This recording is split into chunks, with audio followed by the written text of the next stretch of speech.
Hi there everybody, it's James. I'm going to now take and create a diamond for the project. I'm going to have to pull the camera off and show you now, but I'll do that in a moment.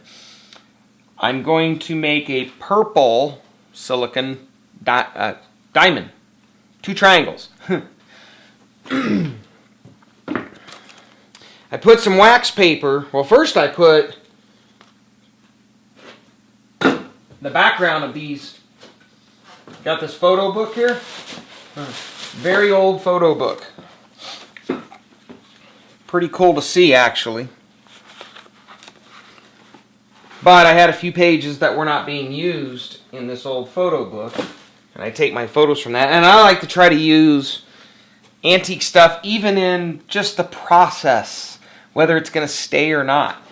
I don't have any antique wax paper, so I use real wax paper, and I don't have antique silicone. But when I can grab something from my pile, that's awesome. So I put that down first, but then I realized that this wasn't going to work to stay there, so I added wax paper. Now what we're going to do is make some more of that silicone, and let me just get after that. And we're going to fill it in here and hopefully get us a relatively decent shaped diamond. And then we're going to have to take all this out and then find a way to affix it to the hinges that we have here.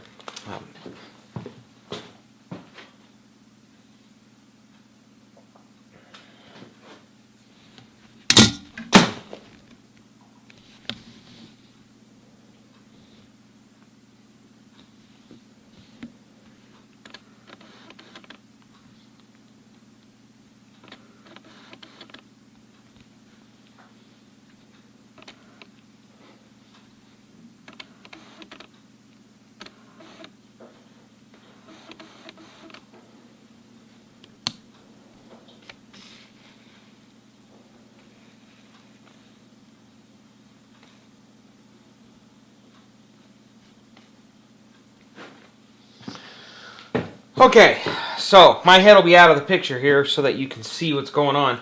I wanted to video this so that you could see the 2 tubes that we used in the portion that's going to be what's pouring out of the gas can. I wanted you to see that we are mixing them.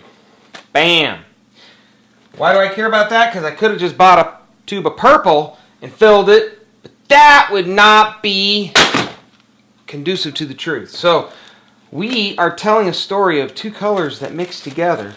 It's, I think, imperative that we mix them together. However, full disclosure, if I need to lighten it up a little bit, I'm going to use some white. But we'll see what comes out. Ooh, this is looking pretty. I'm liking that. I also like the idea of not fully mixing it. It's going to get more mixed up with this too. But okay, so I got 2 kinds of silicone, and the reason is I don't think I got enough left in this puppy to do that whole thing, but we'll start with it. We'll see. This purple diamond, the concept of the diamond is that in that piece you've got 2 kids. And you've got 2 lives represented by the 7 arenas, which we will talk about in another video. And pouring out of the gas can, which is just the cool implementation of an antique to this project. You know what? That's a lot. That's cool. I'm going to get a lot. Do I need more? I'm trying to think of other projects. Right now I don't, but should I stay or give a little more? Alright. That leaves me with a little in the hopper there because I might have another project where silicone will come in handy. Look at that. That's a nice... If you saw the other videos, yeah, that's like 5 times as much. Oh, here's a good way to do it. Oh, check this out. We'll double check. Yeah. Ooh. I'm going to need all of it. Wow. Simply by flattening it and seeing the size of this baggie and it only being that thick, now I need to fill it. This is going to be something else. Anyhow, so those 2, you know, if those 2, if that boy represented there and that girl represented there, and there was 5 kids represented in the whole thing, so it's not like I'm matchmaking goodness. But if that entire those two boards were to come together and reproduce, what would they reproduce? They'd reproduce diamonds. And the reason is because if through a SevenArenas process, I'm able to interpret what the girl wants and what the boy wants based on fixing attributes to those philosophies. I can do matchmaking. I can create this perfect diamond of a relationship. And I believe if I create wonderful relationships, I'm going to give wonderful children the real diamond in a family. I'm going to give them a really heads-up chance to help establish and maintain truth in this world and to help this world, you know? And so I kind of foresee my art as something, some would not even call it art, right? Some would. Come on, you're out there. You're looking at me like I am, and I'm not very good at this stuff. I didn't go to any art school or take any art classes. In fact, you want to know my story is when I was young, I didn't understand art, and I could tell I had no talent. I couldn't play any instruments. I didn't have any rhythm, and that's a whole nother story all by itself. And I was just really able to, and I was like going through my life, and I went through my whole teen years realizing I had no talent. And I'd see football players, and you know, I tried to run cross country, and I didn't do too bad in cross country, but it was because I was a small fella. I ran pretty good cross country, but I didn't see that as a talent. Anyhow, all that being said, I went on a journey looking for if I had a talent, and if I didn't, then I said I'm going to go figure out. That worked real well. I took the parchment roll, see that? And I just rolled it, and it just really flattened it out. I'm going to go on a journey, and I'm going to figure out what creativity is. And I'm going to understand creativity from a left brain perspective, if you will, so that I can transmute it into my right brain, and maybe I'll come out creative. That was the goal. We snip it off, about the same size as we did before, no big deal. Because all I'm going to do, I believe, is push it real good. That's that commercial that's out right now. Killer. Hilarious. Yeah, I know. Alright. I'm thinking I'm going to draw it in. I'm going to start by going on the outer edges. One of the things I do, this isn't artistic, this is just more program management, is I'll do a minimalist, if I can, version of what I'm trying to do, just in case I can't do the whole thing. Just in case I don't have enough material, which is starting to look like this in itself may be the case. And I just realized I didn't put that other tube. I had another tube. I couldn't fit much more here. Okay, I'm going to make my... I'm just squeezing it in, and I don't know how well you can see that. I'm trying to outline the outer edge of it. But you know what? And here I am trying to be careful, and that's just pathetic. So I'm not sure what's going to happen now. Now here's my art. This is why I say everybody can be an artist. And you know, if I have a voice in the art world, it'll be, I want to be the liaison of the guy that couldn't do art for nothing. And I know, exit through the gift shop, right? That dude totally is my idol. How he pulled off that, I don't know. But I like working on the art, and I like working on being an artist, and I like learning, but I do not have much talent as an artist, and it came from being as a child. So I went looking for it. Well, I ended up becoming this total left brain artist who now does not know exactly what to do in order to complete this. I could create I got enough to do a X, maybe a cross. I had a whole different idea in mind, and when that dries, it's going to be this funky thing. Oh my goodness, is it true? Should I do it? I'm going to put a heart right in the middle of the diamond. That's about how much I got left. Check this out. Oh, I hope this comes out sort of good. I got to be very... Actually, if I try, I might be able to do this. I just broke it. If I can't do it or get halfway done and it doesn't look like a heart, I'm in trouble there too.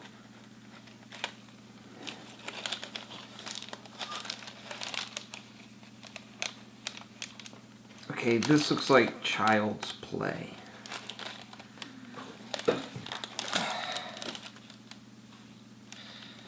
Merciful.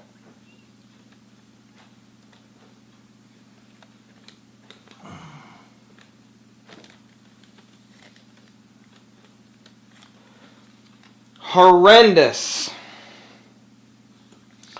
Awful. So, now what I do,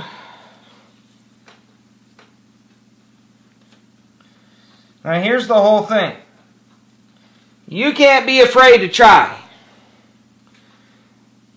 I was not so much afraid of the mechanics of trying as I was the inner release that happens when you get into doing a piece. Frustration is part of that. That's one that you don't want to deal with. Nobody likes that one. But I found the inner frustration to be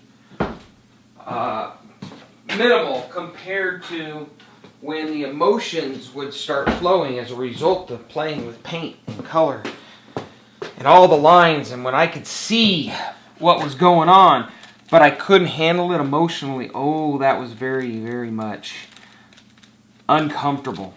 So my secondary plan was all along going to be to spread this stuff out. So I did a thing around the edges that at least gives me some uniformity. You're going to notice at times like this as well. I'll keep talking like I know what I'm doing, but I'm in uncharted territory right now, ladies and gentlemen. And I don't know if you can see what's going on down here very well, but it's really starting to look artistic. Oh, here's my belief. Literally, this is starting... There are a handful of principles that you need to have in your goodie basket of artistic potential. And I'm not saying to be a wonderful artist. I mean just to be able to express yourself and have other people recognize that it is something of an expression. And to me, anything that has a message, you know, anything that talks or speaks, well, mercy, that's art if it's not a human. If my dog will speak and tell us something, it's because we've artistically rendered that from him. I don't have a dog, by the way. A whole nother conversation. All right, so where am I going with this so far? So one of those principles that I speak of is balance and uniformity. Anything of that nature, it creates its own style. And when you start working with stuff like the only way you possibly can, like right now, the only thing I can really do is spread this out. And I like to use this file. When you start sticking to certain principles, the art unfolds itself. And all you did was, through an alphabet and a set of grammar rules, you spoke in a language that rendered art. And if you just learn, you know, the principles of art and those different things, and know the different shapes and how they, and this isn't a training course for that. This is just me half-wittedly thinking. But if you just start learning those few principles, and I guess that's something I need to teach in here, not because I can teach it any better than anybody else, but you'll at least understand how I'm applying them. But I'm having the best time. I hope you can see what I'm doing here. I look like I'm creating some kind of a set piece for Game of Thrones. Where am I at? Sorry, looking for the focus. Alright, here we go. And then I just realized I turned off the autofocus. Oh, there goes more purple paint on the camera. Beautiful. That's why I buy Nikon, by the way, because they can handle it. However, I am anxious for a Canon. Cause I love a PC, but I think Canons are like Macs and Nikons are like PCs, and you know, if you're gonna have a tough notebook, you're probably gonna have to build it like a PC. Okay, let's see what we got going. All right, and honestly, from way back here, I see some real cool faces, but I'm not done. Oh, and then you do something like this and realize you could have done something super cool if you knew this is how it was going to turn out. And so you take that knowledge with you to the next project. Because I could have really painted something in there. And maybe I'm not done. Alright, so anyhow, now that I see, because I saw those, you see those spots where there was no stuff yet, because I hadn't finished. I just wanted you to see the process. Those kind of looked like something, and I thought, oh, I could have done a fleur-de-lis or something like that if I'd have thought. I don't know why I'd do that, but that's what that looked like. If I'd have thought about it earlier. So I guess you could take something like this and really do quite the menagerie painting. Now, the reason I'm doing purple is because pink and blue, those guys coming together, that gal and that girl coming together is going to create purple, and this is the actual color it created, and we know that because we videoed it to make sure nobody thought we were faking it with false evidence. All right, so what I ended up with is this big old mess in the middle of purpleness, but it's cool because the whole thing seems to twine, and I'm playing with the paint. You know what I hate? I'm sorry. I'm playing with the paint here in the middle, and I'm getting some action out of it that really does. The other thing I'm realizing is I'm going to have to make sure every little bit is covered, so when I pull it off this wax paper,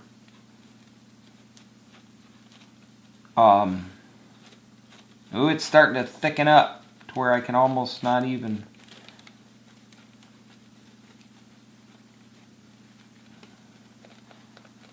When I pull it off this wax paper, I don't want gaping holes where there is no silicone. So I'm having to drag some over and fill in some holes.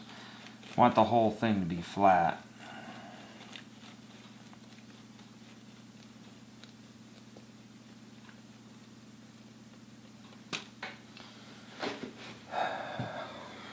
All right.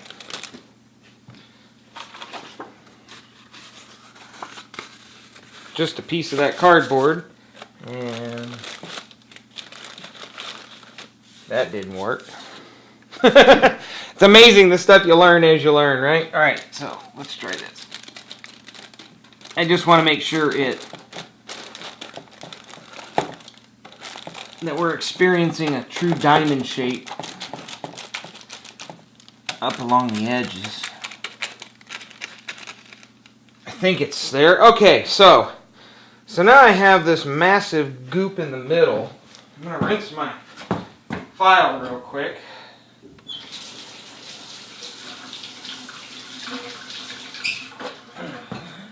Grab a towel. Take the other end of my file, which is pointy, and we'll bring this back. It goes through this, and now that it's thickening up, it's just going through it a little better. Trying to close up some of those holes, and then... So this has a lot of movement, and everything I do, I try to create some movement. Movement that is vigorous and uplifting and joyful. We'll usually go from left to right, like a clock, because that's the natural movement of time. Right? And I'll always try to end on an uptick, because things that are above zero, above the baseline, are usually things that are positive, and that's, you know, the nature of things. Positive numbers are positive, negative numbers are negative. So a lot of things like that I try to do to incorporate into a piece